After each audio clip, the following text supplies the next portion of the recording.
Real quick though, before we do that, first and foremost, I would like to thank Birdville ISD, Fort Worth ISD, Grapevine Colleyville ISD, as well as our awesome partners in A&M, TCC, TCU, et cetera, for just being supportive of this program and trying to get their students access to these resources wherever possible.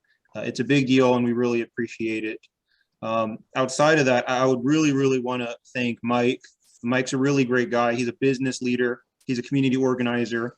He is a teacher. He homeschools his youth, and he's done a whole bunch of other great things that I think lead by example in novel ways that many can't say. You know, real quick, TILBM, our philosophy has always been, we will not teach you guys anything that we ourselves haven't done. There's no merit in giving advice when you haven't done it yourself. And whenever we can't give that sort of advice, we're very proud to bring in incredible guest speakers who can. So for those of you guys that have dreams, that want to build your own future, that want to change the world, I think Mike is a great example of how you can take his advice, since he's led by example, and translate that wisdom into your personal lives immediately, as well as, you know, thinking in the long term. So with that being said, I'm going to turn it over to Jacob. He can do the introduction, and then Mike's going to be very kind to share with us a presentation on his advice, his wisdom, all that, and then we can phase into Q&As. So I appreciate it, folks. Cool. So that's my cue. All right. So hello, everyone, and hello, Mr. Mike Aschenbrener. Hey, Mike Asch. Yeah. Good to see you. Mr. Mike Aschenbrener is the president and founder of TreeLife Farms, a multi-million-dollar tree nursery based in Houston, Texas, that produces over 80,000 container-grown trees yearly for the Gulf Coast, East Texas, and Central Texas regions. Aschenbrener attended the University of Toledo for his bachelor's in Science of Mechanical Engineering and has a seasoned background in engineering, entrepreneurship, sales, and management. Also, Mr. Aschenbrener has work experience at the national and international level with companies including Sherwin-Williams, Color Matrix, and Poly1. Outside work, Aschenbrener is an energetic family man, avid hunter, local community leader with the American Conservation Coalition, and an exceptional homeschool parent. So, Mr. Mike Aschenbrener, welcome. So I'm not going to speak for too long, and I want to hand it off to you as soon as I can. One more time, let me frame it. We are talking about taking action and inspiring initiative today, and how the students will go about building your products, or I mean your career path. You know, what you intend to get out of life. You know, so Mr. Aschenbrener, you have a lot of experience with taking your dreams and ideas and putting them into practice. So without further ado, would you please tell us a little bit about yourself, your story, and how you were able to leverage all of your dreams into your career through taking action in various ways? Well, absolutely. Thank you so much for letting me part of this, your career day today, and for initiatives. But I'm going to start with a question. And that question is for all the students out there: what do you want to be? What do you want to be? You ask a child that. You ask a 6 or 7-year-old child, and the answer is going to be a fireman, an astronaut, a dinosaur, a superhero, Spider-Man, one of the new Marvel action heroes. But as you get older, that question slightly changes. It changes as, what do you want to be? And you think of role models. You think of people that inspired you in your youth or inspire you today. And then even in your 20s, that superhero with that role model then becomes a mentor.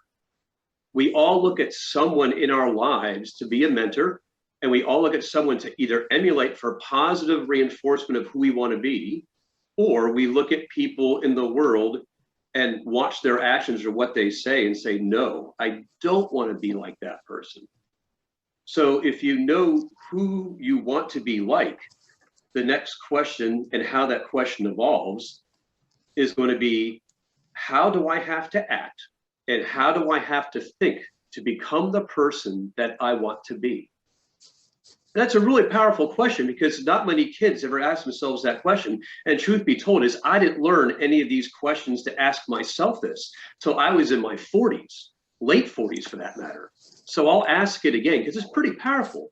How do I have to act and think to become the person I want to be? And then taking that one step further with the word initiative involved, what do I need to accomplish today to be the person that I want to be? And that might be very easy. That might be saying, you know what?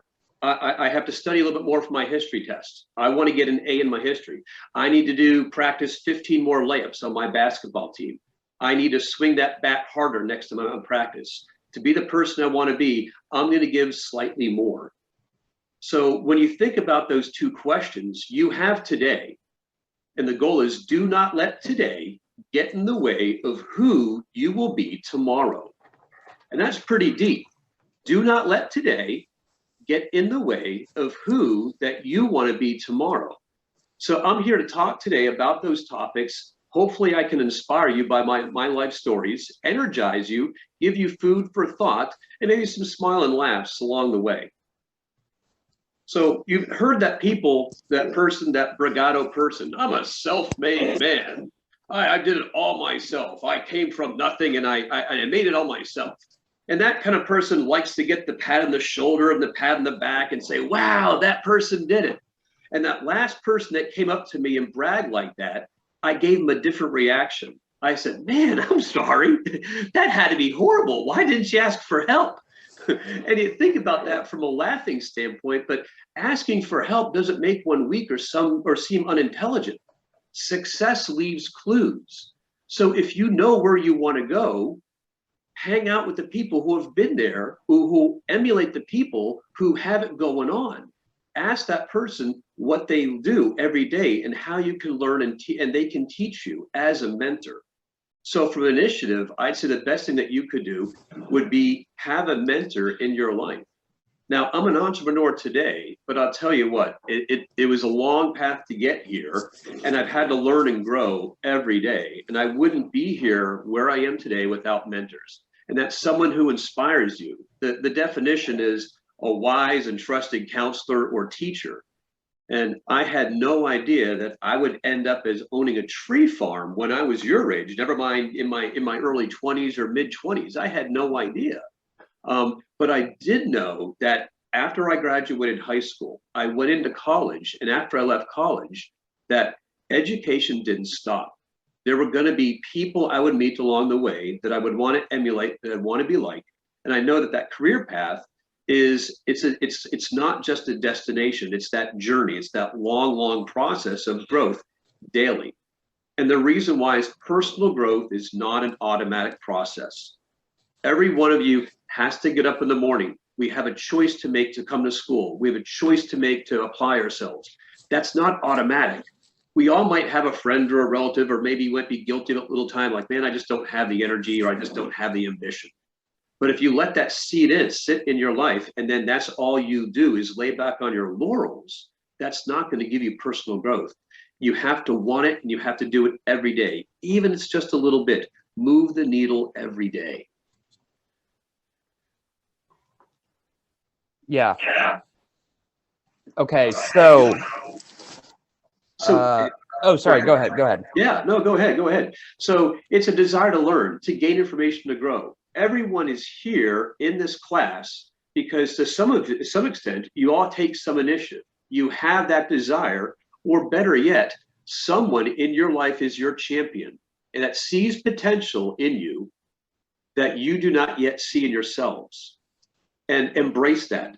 Let people, if they think that you have something in you, don't naysay it. No, I could never be that. No, I could never be as good as. There's somebody who's going to be your champion. You might have a mentor or champion that you didn't ask for, but they have you in their court on their team. They have faith in you. They're going to. And when you have initiative and you want to learn, the learning is no big deal. We homeschool our kids. My wife and I have chosen to homeschool our kids for education. And it's challenged us because it made us more effective communicators, and it gave us the ability to see what self-learning looks like for a young child. And if you think about it, I mean, remember that toy or that tool or the mission you had in your youth, or even maybe just last week, and you were determined to accomplish it. And even if it was hard work, the work didn't seem like work. And the reason why is because you had a desire and a passion inside of you for doing it. Maybe it was sports. Maybe it was practicing that layup. Again, maybe a pass in football, maybe a spike in a volleyball. Maybe it was a couple strokes off your golf game. But that desire, that passion is the initiative that separates everyone here on this call with people who say, no, I can't do it, or try to take a victim mentality. Find your passion, find your purpose, and then in the process of that, you're going to end up finding your success. Now, again, I didn't have that in my 20s. People didn't have that or express that to me, and I didn't have a bunch of entrepreneurs and business people around me in my life. I had parents who loved me. My parents told me I was going to go to school to become an engineer. And the program that I was told back in the 70s and 80s was go to school, get a good job, retire with the gold watch and a pension. And that was it. But let's face it, we're all going to be in different jobs when we retire than when we graduate college. The market has changed and our paths are going to be all over the place. There's no way you can guess where you're going to be 20 years from now at this moment in time. You can have an idea of the level of where you want to go, but you're not going to know exactly how you're going to get there yet. And that is okay.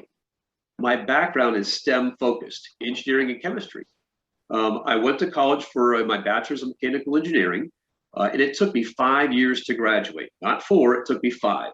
But I did it while I was working to put myself through college, and I did it without debt. So many people in my life were saying, man, you're burning the candle at both ends. Maybe you shouldn't do this. Maybe you should just get a loan. And again, there might be some chances where that loan might be possible, but you can get through college or some degree without taking out massive amounts of debt and working hard. So I graduated college. I didn't have any debt. And I got my first job at PPG Industries. Is lab work. I was the chemist. I was doing lab for physics. And the science part was easy, but I wanted to learn how to think the way my seniors were thinking. And it was their years of experience that I wanted to glean at. Think about all the people in there that have been there for years. Again, the science and all that, you can learn it from a textbook, but how they thought, how they interacted, how they saw the bigger picture. The first thing I did is I found myself, again, grabbing a mentor at that first job. I was actually promoted out of the lab, and I got to a field technical position in Houston, Texas, and that's what brought me down from Ohio to Texas. And I was brought into the sales team, and the sales team was just wonderful. It was a fraternity of people banding together to help you raise up to get that next level of sales, and I loved it. And then next thing you know, my boss at the time told me, oh, by the way, you have to train all the customers in the training center now that you have for customers. And I had never spoken in public before. I had no idea. I could have taken the tack, whoa, time out. That is not my job. But my parents, especially my father, told me that, Michael, you never use that term. If someone asks you to do it, you rise up to the occasion. I had to flip the script around. Instead of being afraid of teaching, I had to look at that and say, wow, this teaching opportunity gives me the chance to speak with everyday people about complex science in a relatable way. That's awesome. And look how I've grown from it. Now, I guarantee you, if you sort of seen videos of those first 1 or 2 classes I did, it was probably darn shaky. But I made it through. And every time I taught that class, I got better and better. So I was climbing into a full sales role in engineering. But if I took a look at my education, it wasn't rounded out. My parents didn't come from much money. I didn't have much information in finances. So I started asking my fellow teammates in sales, hey, teach me about finance. What can I learn? And it just so happened that my boss at the time happened to be an incredible mentor from a finance standpoint. And he told me, and he showed me, he said, hey, you can learn finance very easily. Let's start with personal finance. And if anybody here has never read a book by Dave Ramsey, I will recommend that from personal finance. He introduced me to Dave Ramsey to learn about finances, personal finances. He introduced me to Robert Kiyosaki, which is also the book, Rich Dad, Poor Dad. Fantastic reads.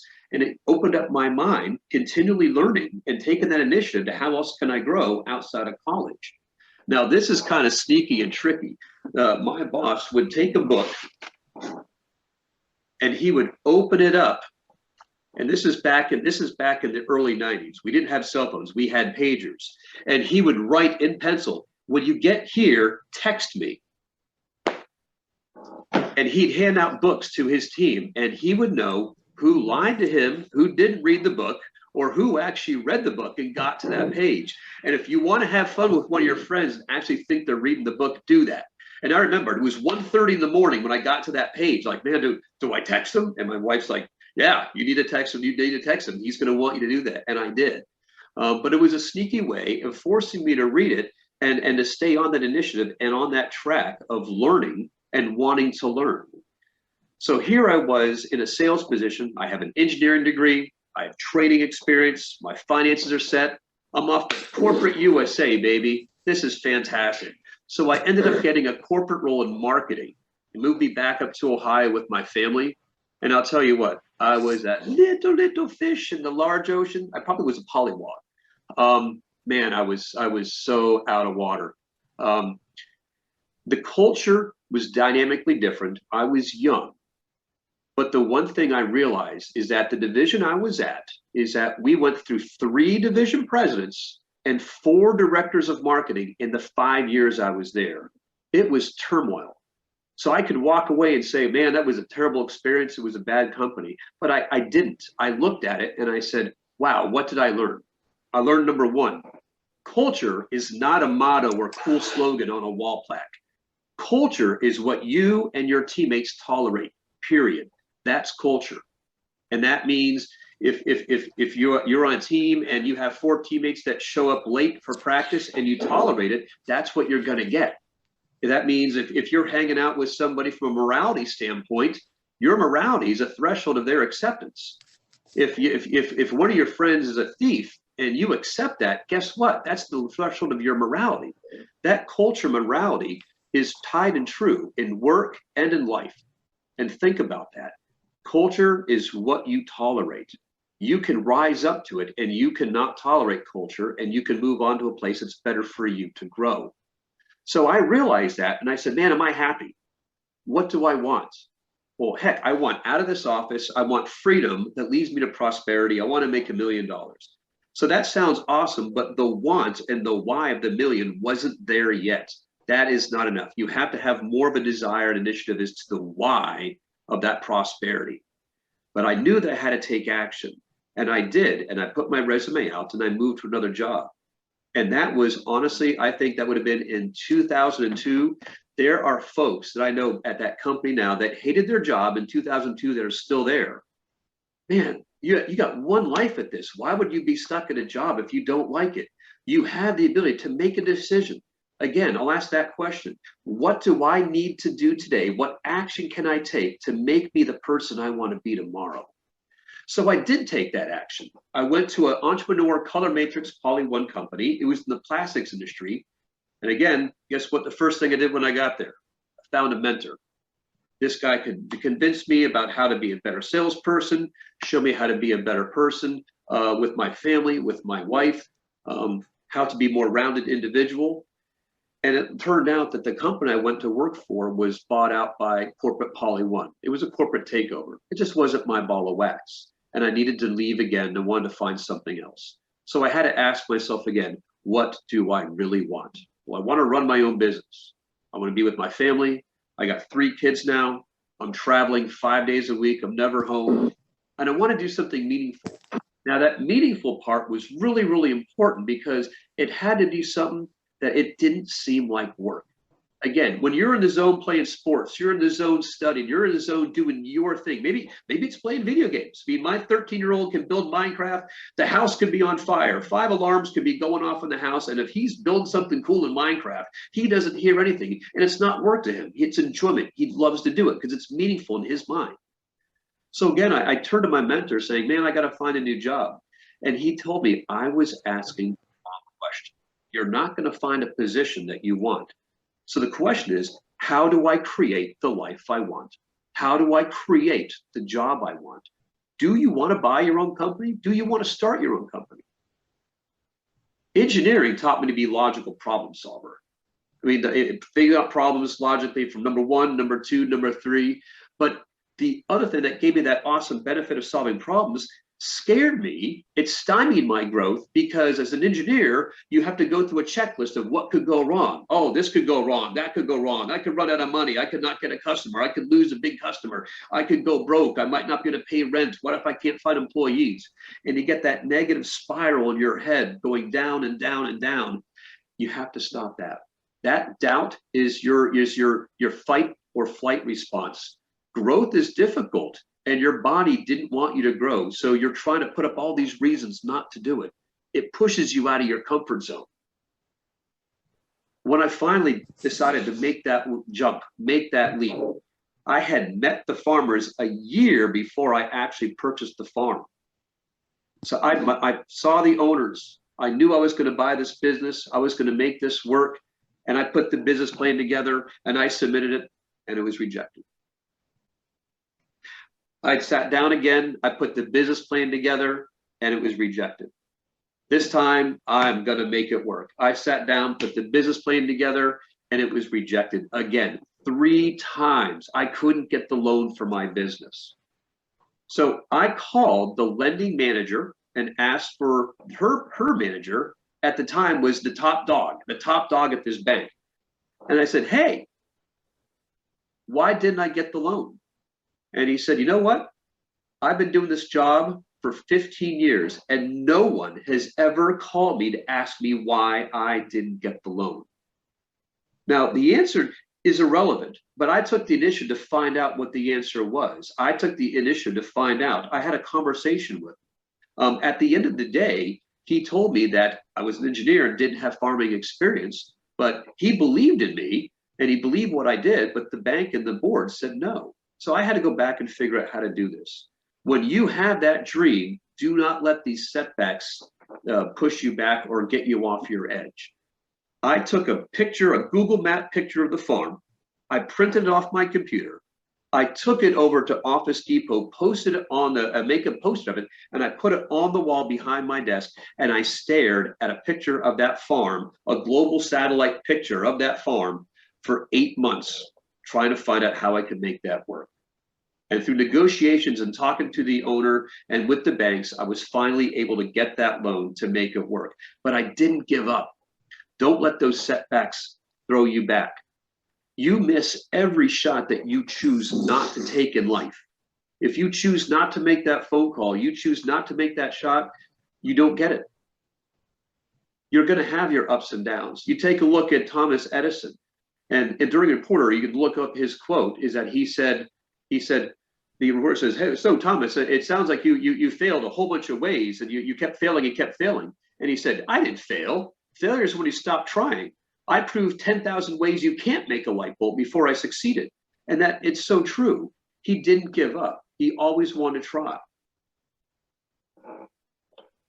Okay, so I hope I'm not like reverberating into the crowd. Okay, I'm not hearing an echo now. Okay, so I've got one question that I want to maybe throw in that might get the ball rolling for the next phase, where I would kind of like to allow the students to start submitting some questions.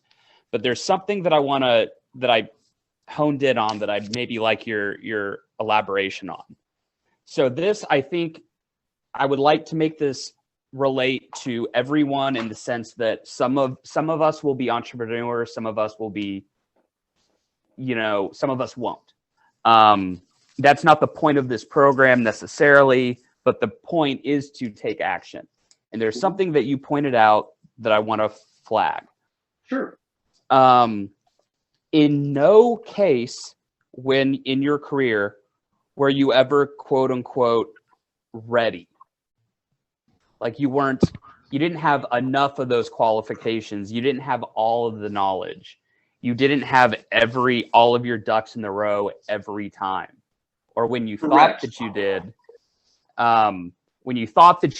you found out that you didn't.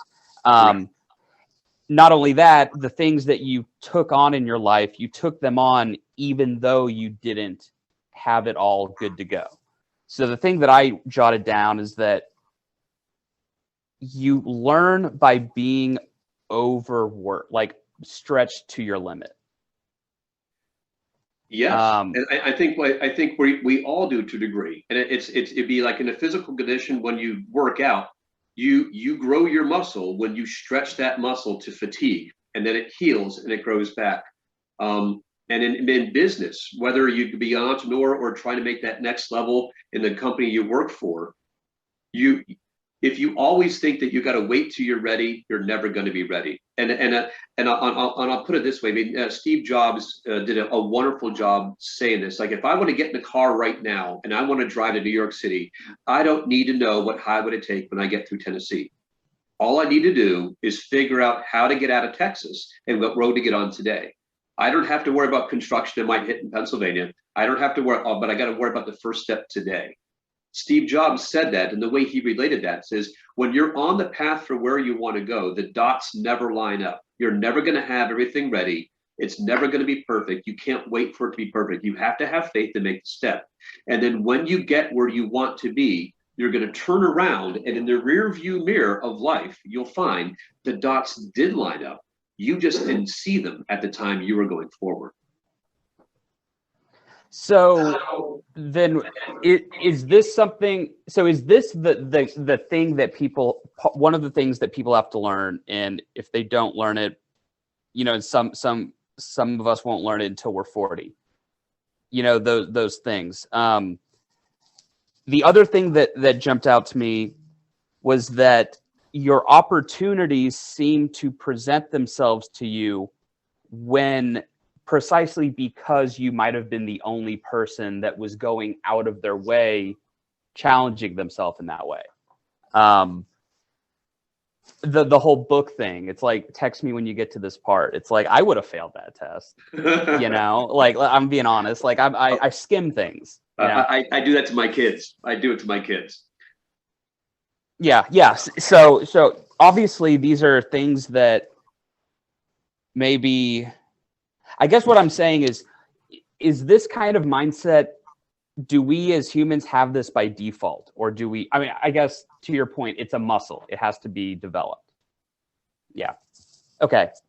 It's going to be a muscle. And again, yeah. everything everyone has off days. Everyone has off days. No one can be 125% on their A game all the time. Even the best athletes in the world have to have downtime. But if you put yourself in a position that you wake up in the morning and say, okay, I got to go to class. I'm going to take the notes. I might hang out and have lunch with my friends. I might do a little bit of homework, and then I don't know, watch TV. So at the end of the day, when do you feel the most satisfied and the most, I guess, love and joy in your heart? Is when you did nothing and you just kicked it back and did nothing all day long by yourself, the day that you had a list of 15 things to accomplish and you knocked them all out ahead of time, and you know that you hit the ball out of the park. You have that sense of accomplishment. That's that burning desire. You have to have that drive. And when you have that drive, you can go anywhere. And anybody in this country who's successful has that. They say, man, I don't know how, I didn't know how I was going to get here, but I knew this was the path I was going to be on. I knew somehow, some way. And it just might not look like you're moving that needle every day, but just that slow things that you do every day to have that initiative is going to eventually take you there. Yeah. So obviously I've got some questions that I could ask, but I would like to throw it to the classes. If y'all have anything, this would be the time to start putting questions in the chat. And then we'll kind of, Mike, you can decide which questions you want to answer. So yeah, please give us your best. And if not, yeah, I have some backup questions. Critical points in a career. Ooh, critical points in a career. I'd say the critical points of the career is when you start feeling uncomfortable, say, man, I'm not sure if I'm ready to do that. I'm uncomfortable, but somebody else has recommended for you, or you have an opportunity to take a step and you don't think you're ready and you do it. That's a critical point. because at the end of the day, you tried, you put your neck out there, you went on the line, and you were willing to take a shot at it. That's a critical point in the career. I think another critical point in the career is when you realize this path that I'm on is not the right one, and I now have to expand my resources and my mentorships to find out where I might need to go. But if you're scared in your belly, that means you're onto something good and you're going to grow. And if you think that, hey, you know what, I need to go outside somewhere else to grow, and again, that's going to get me scared as well. That's going to be really critical points in your career. Quick follow-up. Do you still get that fear? Oh, yes. Okay. So it doesn't go away. Okay. Yeah, and that's natural. So, for example, I've given a tremendous amount of presentations live in face-to-face, and quite frankly, I'd love to be with all the students right now because I can see their actions, I can see their emotions on their face, and interact with the team. The Zoom thing is new to me. This is I've only done this like once or twice, so this is. Did I get butterflies a little bit this morning coming together and make sure I had a good presentation? Well, absolutely. I want this to be powerful for you, that you can glean something today at the end of your day saying, you know what? He talked for 35 minutes, but man, there was 2 sentences that person said that I'm going to hold on to and grow on. And if it's maybe just 1 or 2 sentences, I'll know in my heart that I had a positive impact for the world to be a better place. That's what it's all about. I just wanted to give up. Yeah, okay, here we go. Yeah, like failures and times you've had to come back from some adverse situation. Yeah, so I think it's easier to be an entrepreneur now than when I first did it. And the reason why is because as an employee, it was comfort zone. It was comfort zone. I go to work, I get a paycheck. When you're an entrepreneur, you're the last person sometimes to get paid. And that pulls you out of a comfort zone, especially if you have a wife and 3 kids and a family. That's tough. But I've learned to leverage that. I've learned to leverage that risk reward and understand that it's okay. I have faith that I know that we're going to move forward and keep growing. Do you ever want, oh wait, the good one. Do you ever want to give up or have times where you weren't as motivated? Absolutely. I'm human. Yes, absolutely. There are days where I am unmotivated or want to give up. Everyone here is in Texas. Harvey hit. I'm in Baytown, Texas. So we had how many inches of rain here? My farm, when it's slow in the summer to begin with, and Harvey hit in September, we had 0 sales for 4.5 months. I went from having over 6 figures in the bank account to owing almost $175,000 in 4 months. So it was just shy of a $425,000 swing in 4 months after Harvey. Yes, that was rock bottom. That was bottom. But I knew that I had to pull myself up and I was going to make it work. Did it take a lot of rebudgeting? Absolutely. Did it take a lot of faith and prayers? Yes. And again, from a standpoint of who I am, from being a religious person, the joke is I had a combination of calluses on my hands and working hard and calluses on my knees praying hard, but I did get through it. How did I overcome those moments? Again, praying and hard work, having faith. Should you take some negative and use it as a motivation? Yes. Sometimes you can take a negative and use it as a motivation, like saying, I am not going to tolerate this behavior at my company. Or a negative is I'm not going to tolerate my kids sitting around and not doing their homework as a motivation.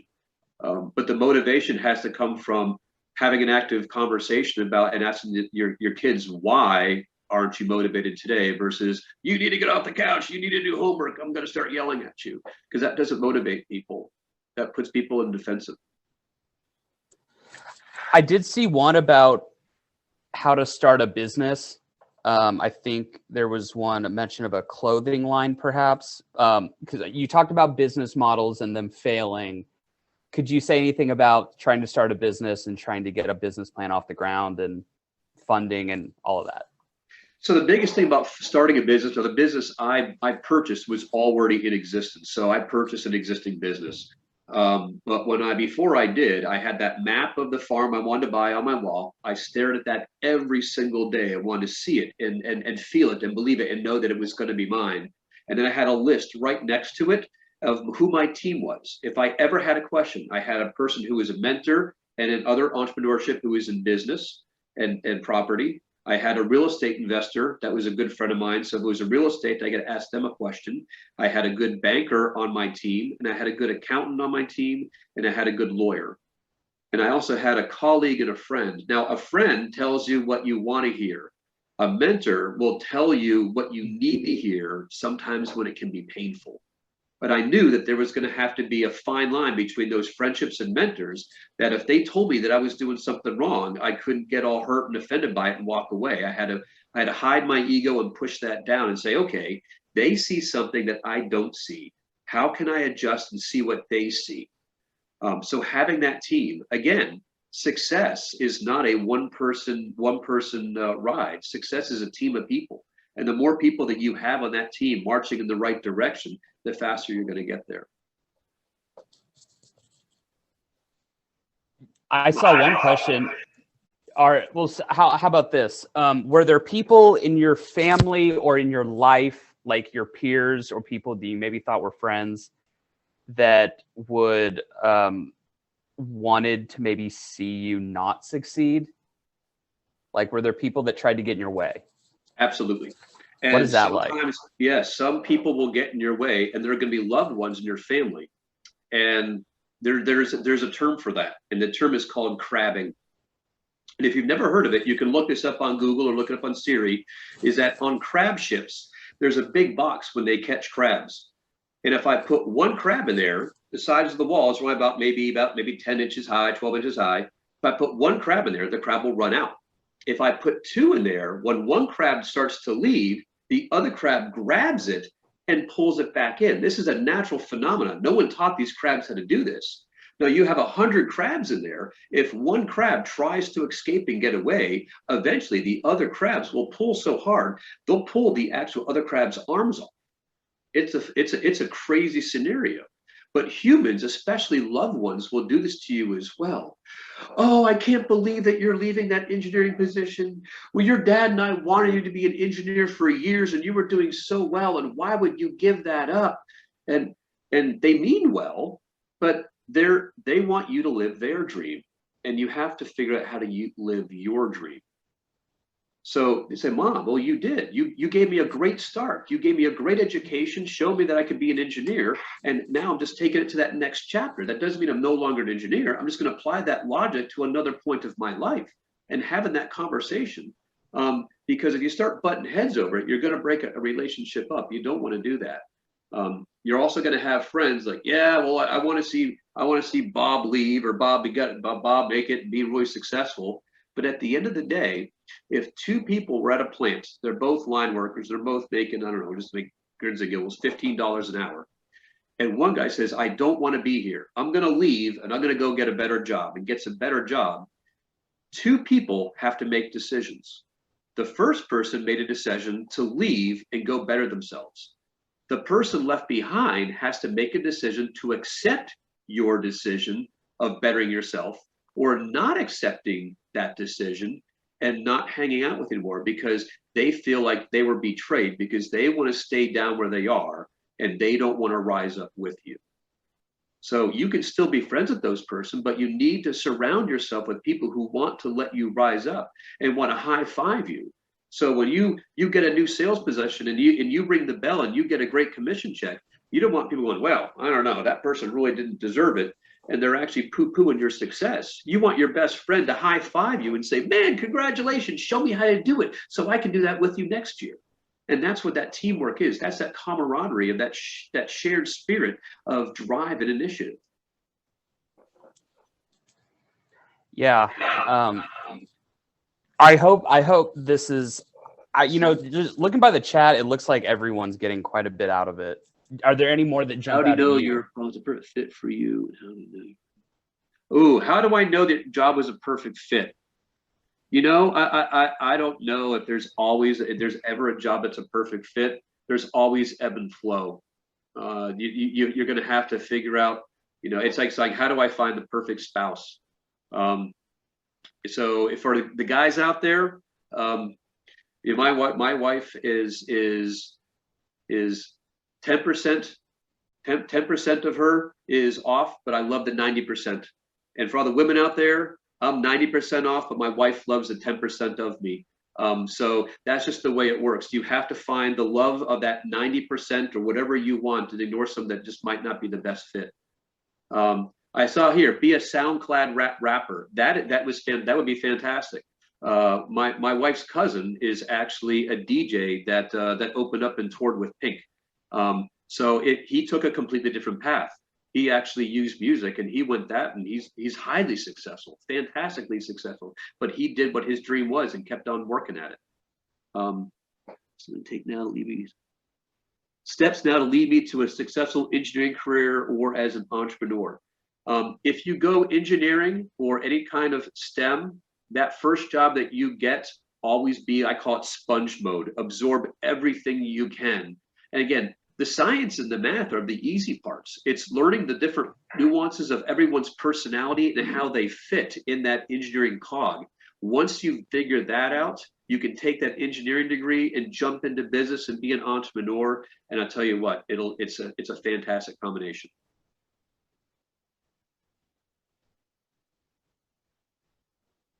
How much money did you save up for your business? So my business, and there's actually a program in America called a ROBS. It's called a Rollover Business Startup.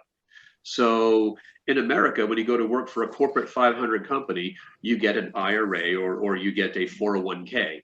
A 401k can put money in there, and they typically give you the options to buy stocks or mutual funds or bonds. When you leave that corporation, your 401k, if you're vested, is yours. Your 401k can buy anything. So I was able to leverage part of my 401k to form a business, and my 401k bought my C corporation. So that's how I was able to fund it. It wasn't through a bank.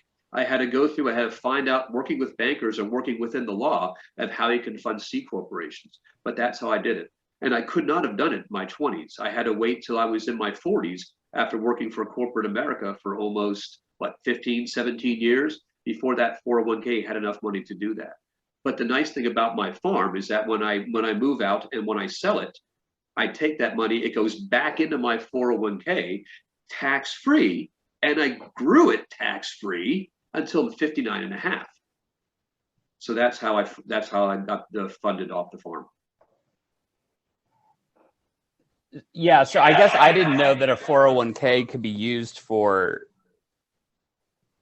investment. I thought it was purely for retirement. No. Very interesting. Yes, yeah. So in another chapter, another day, yeah, take a look. ROBS, ROBS, Rollover Business Startup. It's quite fascinating. That's how I funded my company. All right. Find out exactly what you want. When did you find out exactly what you wanted to do? I knew I wanted to make a difference. I knew I wanted to have freedom, but knowing what I wanted to do seems the answer to my question. Again, I'm becoming 51 years old, so the answer to my question is not going to be do a tree farm or do plastics or do engineering. The do became, I want to grow through accountability and love. I want to share a smile with everybody I meet. And I want to share love and laughter with my family and my friends. So that's what I want to do. That's what I want to do. I want to grow accountability and love. I want to share, and I want to laugh, and I want to smile. And it just so happens that I can do that doing anything to make money. It doesn't have to be a tree farm. I enjoy that because I enjoy the passion of planting trees. I enjoy the passion of my business. I mean, at the end of the day, I could have retired at 42, taken my money, stuck it in Wall Street, and done nothing with it. I risked that money. It was a risk reward. I took that money, I pulled it out, and I bought a business. And because I did something with that money, we have, I think, 10 employees now. 10 families eat food, have lives, have jobs because of what I'm doing with my money to grow it. It's not just for me. I'm not putting it in a lockbox and having it not grow.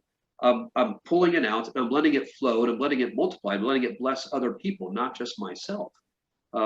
Through watching my employees grow.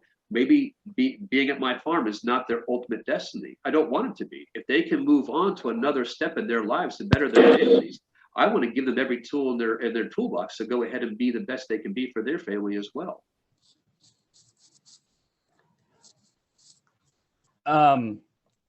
Okay, so maybe, so I'm going through these. What if you believe that you should be passionate, but you're having a hard time defining that? What if there's an inclination, but there's not a drive or an understanding quite yet? You know, what if it's like, I just want to live? You know, what if you don't know how to articulate what it is you really want to do or be? If you're yeah. If you were there, and again, because no one asked me these questions in my youth, so I just went around. I don't say in a daze, but with blinders on, just going forward, going through the motions. So if I would reflect back at my 20-year-old self and say, okay, I don't know what my passion is. I'm not really sure yet, but what do I want to do? So I would grab a pad of paper and a pencil and write down, what do you love to do? Well, I just want to live. Okay, well, what does that mean? Well, I love to talk to people. I love hanging out with my friends. I love social gatherings. Okay, all right. Well, that's what you love to do. What job do you need to do to afford you to do those things?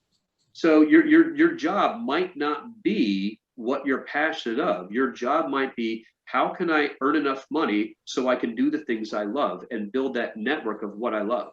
And as you're working to do the things that you love as your hobby, eventually you'll meet enough people in that hobby or through your work that eventually you should be able to marry those two together. Maybe not in that specific job, but maybe it'll bounce you to that next job where you can start doing more and more of those things together that you love to do.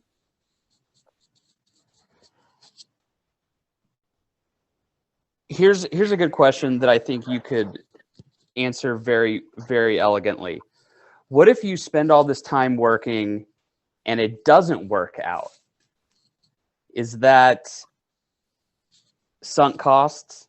Are you not getting that time and resources and good years of your life back? Or can we redefine what failure is? And I would definitely redefine what failure is. Again, failure is when you stop trying, is number one. That's the way I would definitely look at failure.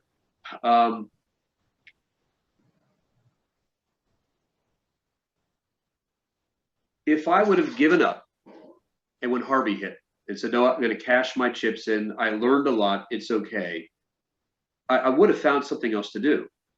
I think the biggest thing that we have in our head is all the voices saying, man, what are people going to think about me? Oh my gosh, my father-in-law told me not to do this and I did it and it failed. And now he's going to say, ha, ha, ha, I told you so. And I don't want to hear that.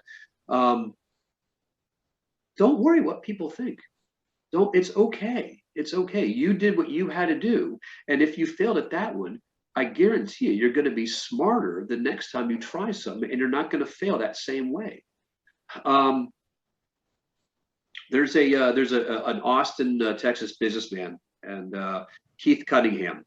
And Keith Cunningham is I never met him personally. I've been to a couple of his seminars, read his books, and this guy lost $1 billion when he was 32 years old. $1 billion, totally broke.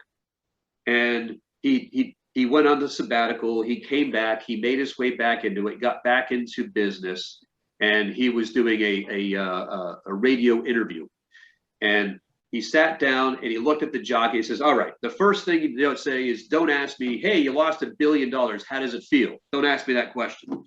And then the mics turned down, 3, 2, 1, ping. And what was the jockey's first question? So, Keith, how does that make you feel? And he rolled his eyes and he says, man, you're asking the wrong question. It's the world of business. I lost $1 billion. The question isn't how I feel. The question is, did I get my money's worth in the lesson I learned losing the money?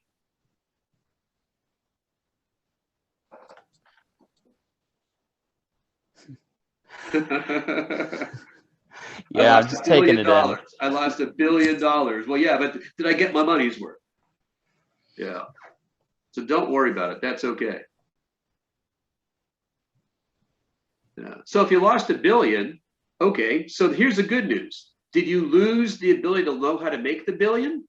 No, you just didn't have the knowledge of keeping it. But it's okay. You know how to make it again. Go out and make it again. And this way, you're going to learn what not to do once you get that $1 billion.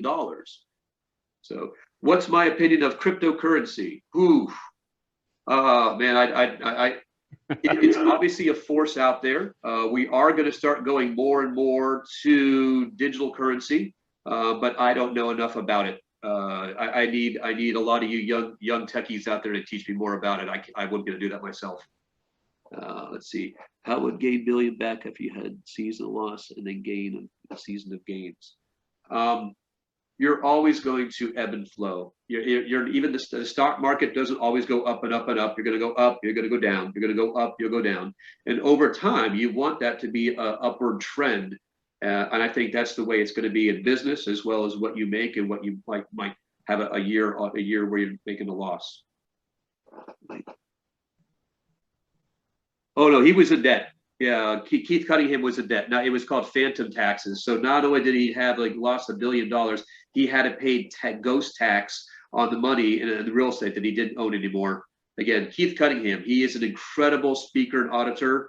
If you go to Audibles and download one of his books, he reads the books. His voice is awesome. You could throw it on and just listen to his snarky comments and his great personality.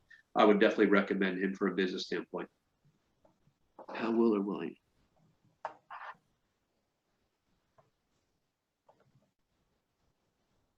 So when you pass. So how is this going to make a difference when you pass? I mean, when you're passing school, I think it does, because it's turning the character of the person you're going to be today. How much energy are you putting into your classes today to pass? And if you have that drive and energy today, you're not going to lose it when you graduate high school. You're going to carry that and you're going to go forward. Look, the fact that you're on this call right now, you have more opportunity and more of an advancement and an advantage over 85% of the rest of the globe, probably 90% around the rest of the globe. The fact that you're on this call today, with the technology you have, with the people around you, your professors, your teachers, your counselors, all these people are awesome resources that are in your camp. They want you to succeed. There's no teacher that says, well, I want to be a teacher because, man, I like flunking kids. It doesn't happen. Yeah, everyone's here to be your champion. They all want you to be successful.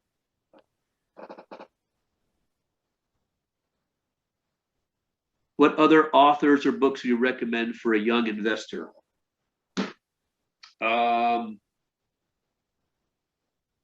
Unshakable by Tony Robbins. That's a really good book.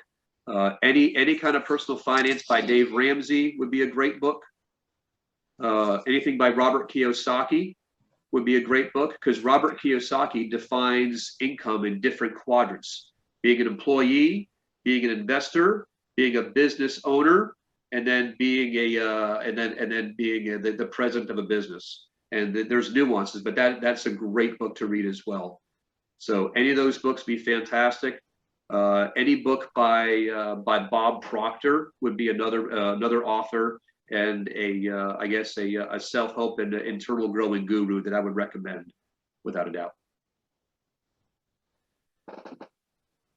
To Kill a Mockingbird. Yes, I read that. I did that back in high school as well.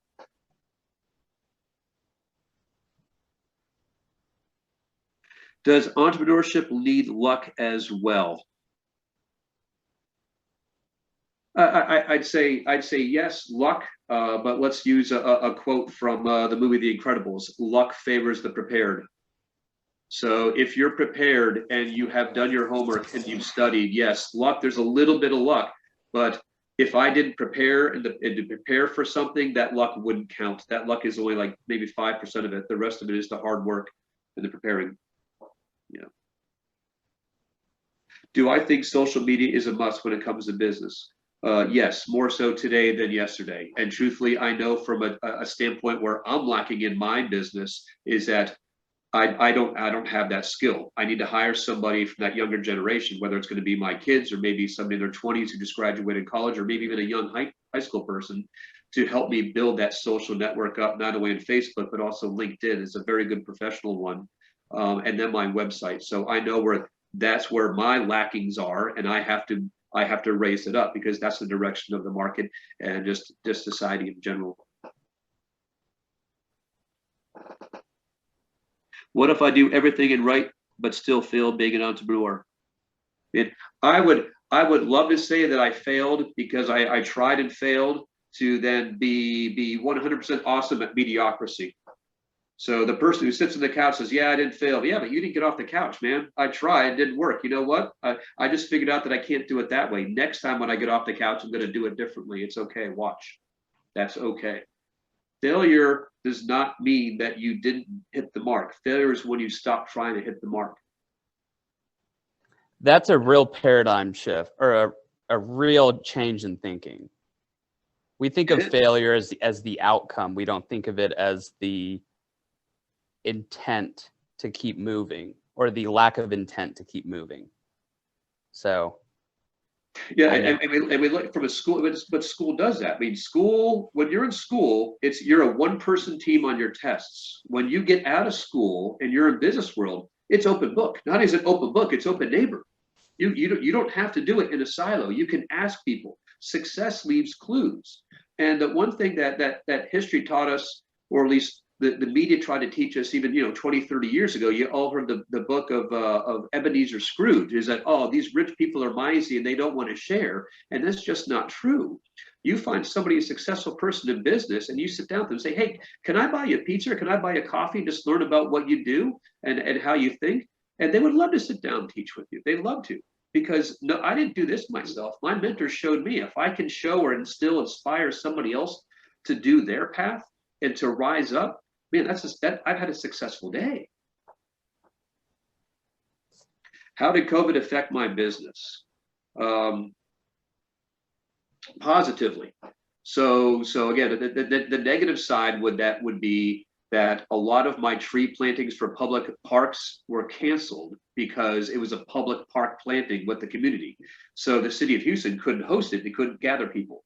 So instead of moving out 7,000 trees, 10,000 trees, they had to sit on my farm. They were already paid for, but I had to keep them alive for about 5 to 6 months. That part was it was kind of challenging, but that's a logistics thing. I can get over that. What COVID taught me is in May of 2020, when people were in lockdown for about 3 months ago and stir crazy, I would have people show up at my farm in the middle of the afternoon saying, oh no, we don't want anything. We're just going to go for a walk.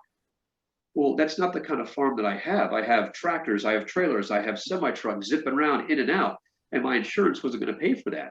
So it taught me is how do I need to manage my customers' expectations, give them a way they can get out of their house and walk around my farm without the hazards of all the trailers moving around. So I changed my business model to open up to the public only on Saturdays. So 80% of our business is contract sales, municipalities, flood control, Harris County Toll Road Authority, TxDOT. All the trees that you see on the side of the highways up around the Dallas area, around water retention ponds, we grow those and sell those. I'm also open to the public, but I was trying to deal with a contractor that bought, $500,000 a year, and then grandma who walks in who wants to spend $12 for a shrub didn't jive. But I was able to funnel that all to Saturday.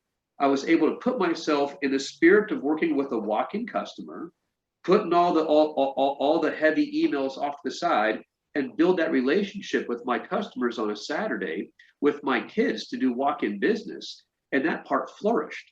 So it was a change that I could have said it was bad, but I was able to utilize that and look at my business and leverage that for the benefit and the positive.